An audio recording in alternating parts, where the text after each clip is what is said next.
एक बार फिर स्वागत है। आप देखें न्यूज 11 भारत 11 स्पेशल। आप देख रहे हैं सुखाड़ की हालत की जमीनी हकीकत जानने के लिए केंद्रीय टीम झारखंड दौरे पर है। मंगलवार को ये टीम अधिकारियों के साथ हाई लेवल मीटिंग करेगी, जिसके बाद 6 जिलों का दौरा कर सुखाड़ की जमीनी हकीकत यानी कि ग्राउंड ट्रूथिंग जानेगी। एक रिपोर्ट पहले, उसके बाद इसी पर करेंगे चर्चा सहयोगी शहनवाज के साथ। झारखंड दौरे पर 10 सदस्यीय केंद्रीय टीम। राज्य में सुखाड़ की जाने की जमीनी हकीकत।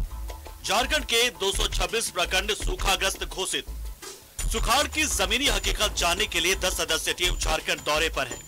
केंद्रीय सचिव एस रुक्मणी के नेतृत्व में ये टीम मंगलवार को नेपाल हाउस में उच्च स्तरीय बैठक करेगी, जिसके बाद 3 हिस्सों में बंटकर झारखंड के 6 जिलों का दौरा करेगी।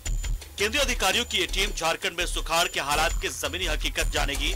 इससे लेकर टीम किसानों से भी बात करेगी।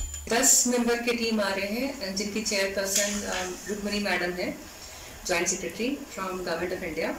और ये सभी जो मेंबर्स हैं आज ही आ जा रहे हैं।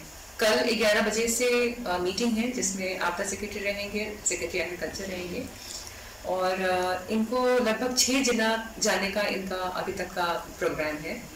3 टीम बनेगी इनकी, एक 4 सदस्य की और बाकी दोनों 3-3 सदस्य की। और ये अलग अलग जो डिस्ट्रिक्ट्स का चुनाव करके चिन्हित करके वहां जाकर किसानों से बातचीत करना चाहते हैं, और कि वहां पे क्या दशा थी और क्या स्थिति थी, इसके बारे में जानना चाहते हैं। 224 प्रखंडों को राज्य सरकार ने किया है सूखाग्रस्त घोषित। केंद्र सरकार से 9,000 करोड़ की सूखा राहत राशि की मांग की गई है। इसके लिए झारखंड दौरे पर 10 सदस्यीय केंद्रीय टीम पहुंची हुई है। मंगलवार को अधिकारियों के साथ हाई लेवल मीटिंग होगी। 11 जनवरी से 13 जनवरी तक जमीनी हकीकत जानेगी केंद्र की ये टीम। गोड्डा, पलामू, दुमका, गढ़वा, हजारीबाग और गिरिडीह का दौरा करेगी ये टीम। केंद्रीय टीम की रिपोर्ट के आधार पर झारखंड को मिलेगी सहायता राशि। 3 किस्तों में झारखंड को मिल सकती है 9,000 करोड़ की राशि। इधर किसानों को राहत देने में जुटी झारखंड सरकार कर्ज माफी में आ रही दिक्कतों को दूर करने में जुटी है। तो ऋण माफी के लिए एक परिवार से एक ही सदस्य की पात्रता है। दूसरे या तीसरे सदस्य होने पे उनका जो ऋण है वो माफी नहीं हो पाएगा। कुछ ऐसे भी लोग हैं जिनके 2 या 3 केसीसी उनके पास कार्ड है, तो ऐसे किसान का भी पात्रता नहीं होगा इस पे।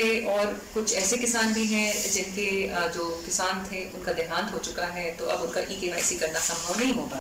10 सदस्यीय केंद्रीय टीम अधिकारियों से बैठक के बाद जिलों का दौरा करेगी, किसानों से बात करेगी। इस दौरान जिला के अधिकारियों से मुलाकात करेगी, जिसके आधार पर केंद्रीय टीम सुखाड़ पर रिपोर्ट तैयार करेगी और इसी रिपोर्ट के आधार पर झारखंड को सूखा राहत की राशि उपलब्ध कराई जाएगी। न्यूज 11 भारत के लिए रांची से शहनवाज की रिपोर्ट।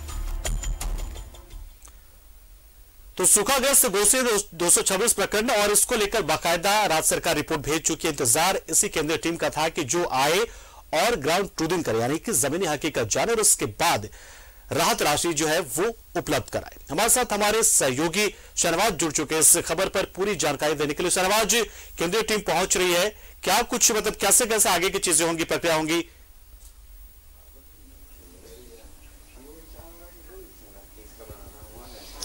देखिए, आगे की प्रक्रिया यह है कि सबसे पहले नेपाल हाउस सचिवालय में कल 11 बजे से बैठक होगी, जिसमें आपदा प्रबंधन विभाग के सचिव अमिताभ कौशल मौजूद रहेंगे। ज्वाइंट सेक्रेटरी के केंद्रीय आपदा प्रबंधन विभाग की जो डॉक्टर जयंती आ रही हैं, वो उसमें को चेयरपर्सन होंगे इस बैठक की।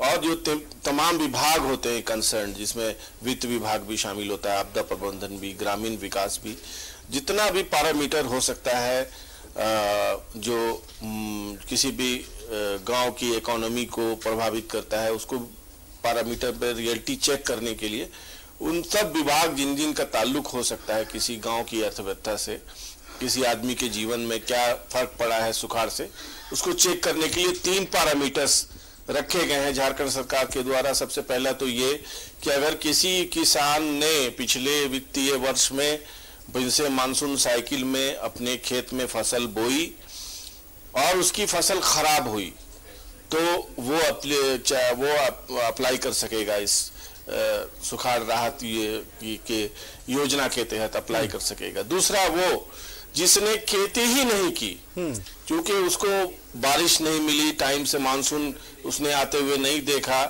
तो अपने बीज, अपना खेत में अपना पैसा लगा के उसने कर्ज पे पैसा लेकर के लगाना मुनासिब नहीं समझा, लिहाजा खेत परती रह गए। दूसरा पैरामीटर तो ये रहा। तीसरा, किसानों की एक किस्म है जो खेत बटाई पे लेती है, और बटाई पर लेती भी है और उसमें मजदूरी भी करती है। अगर बटाई पे नहीं लिया तो किसी दूसरे के खेत में मजदूर रहा। तो ये 3 प्रकार के लोग प्रभावित होते हैं किसी भी प्रकार का अगर सूखा कहीं पड़ता है। तो ये 3 पैरामीटर हैं और तीनों लोग अप्लाई कर सकते हैं। पोर्टल है इसका, उस पर अप्लाई करेंगे।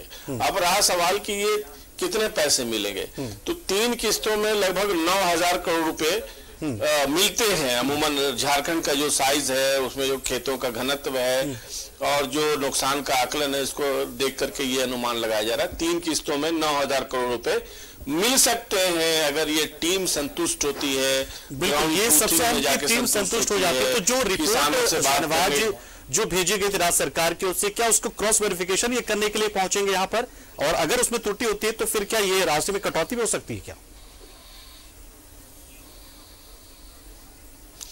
देखिए, अमूमन रिवाज यही है कि टीम आती ही अगर आने के लिए तैयार हो जाती है टीम, तो ये मान के चला जाता है कि वहां पर सुखाड़ की समस्या है। अब उसमें बहुत ज्यादा क्रॉस वेरिफिकेशन करने की गुंजाइश नहीं है। और अगर कोई शक शुबा है यहाँ के पैरामीटर्स पे, यहाँ के, तो वो टीम आती ही नहीं। अगर टीम आ रही है तो मान के चलना चाहिए कि वो इस बात से संतुष्ट है कि वहां पर बारिश की बहुत सारी वजह होती है। बारिश ही अकेले पैरामीटर्स नहीं है, बिल्कुल, बहुत आर्द्रता है जमीन की, फिर बीजोपचार हुआ है तो बीज कौन सा डाला, सब कुछ मिला जुला करके 5-6 बहुत जरूरी पैरामीटर्स हैं, उसको चेक करके तब सुखाड़ की घोषणा होती है। तो जब झारखंड सरकार ने अपना डॉक्यूमेंट भेजा होगा तो वो सब चीजें उसमें वेरीफाइड हो गई हैं कि क्या हुआ है और क्यों हुआ है और कितना नुकसान हुआ है।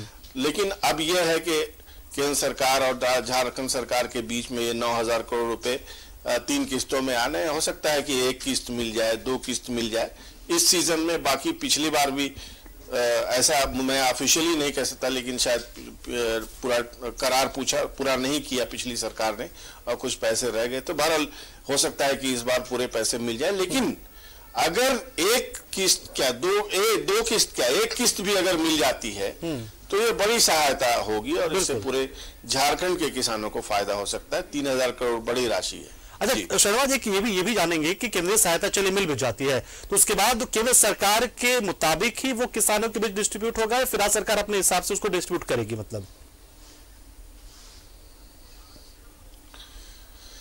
देखिए, आजकल जो सिस्टम है उसके हिसाब से पैसे तो डीबीटी से ही जाते हैं, डायरेक्ट बैंक खातों में ये पैसे जाते हैं। हाँ, अब झारखंड सरकार उपलब्ध कराएगी डाटाबेस और उस डाटाबेस में ही पैसा जाएगा, लेकिन ये पैसा डीसी के थ्रू ही जाता है। यही आपदा प्रबंधन का जो विभाग है उसके थ्रू पैसा पहले आपदा प्रबंधन पे आएगा, फिर आपदा प्रबंधन से कृषि विभाग को जाएगा, फिर कृषि विभाग डीसी को भेजेगा और फिर डीसी के माध्यम से तमाम किसानों को जिन्होंने पोर्टल में अप्लाई किया होगा, तमाम डीसी जो हैं अपने काम में लग चुके हैं कि जितने भी लोगों ने अप्लाई किया है सूखा राहत का, उसमें 3 कैटेगरी मैंने बताई। एक तो ये कि जिन्होंने फसल बोई खराब हो गई, एक ऐसे हैं जो फसल बो ही नहीं पाए, दूसरे ये कि बटाईदार और मजदूर। ये 3 कैटेगरी में जितने लोग अप्लाई करेंगे उन सबका वेरिफिकेशन होगा कि हाँ सही है कि नहीं है। अगर जितने लोगों को सही हो गया तब तक राशि भी तब तक आ जाएगी, ये सब वेरिफिकेशन होते होते। तो मुझे लगता है कि चलते बहुत ही संक्षेप में शर्मा जी, बहुत ही छोटा सवाल ये कि मतलब क्या ऐसा है कि सारे लोगों ने अप्लाई कर ही लिया होगा? क्या ऐसा भी होगा कुछ लोग छूट जाते होंगे जिन्हें अप्लाई करने की जानकारी नहीं हो कि अप्लाई कैसे किया जाता है, कहाँ किया जाता है, क्यों किया जाता है? देखिए, ऑडियोबल नहीं हूं मैं, ठीक से ऑडियो नहीं आ रहा है, लेकिन हाँ मैं तात्पर्य समझ रहा हूं आपका। सवाल ये है कि क्या बाकी सब लोग अपने अप्लाई करते हैं कि कुछ लोग छूट जाते हैं? अगर ये सवाल है, बिल्कुल तो यही सवाल सही बात है।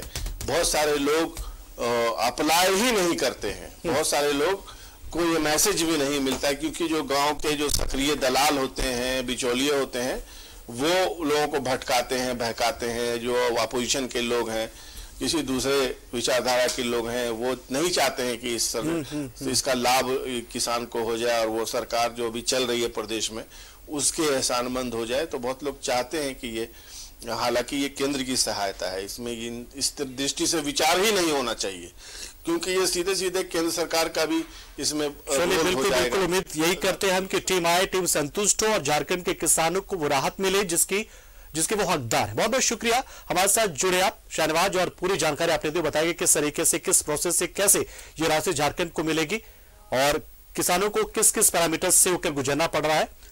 शुक्रिया आपका।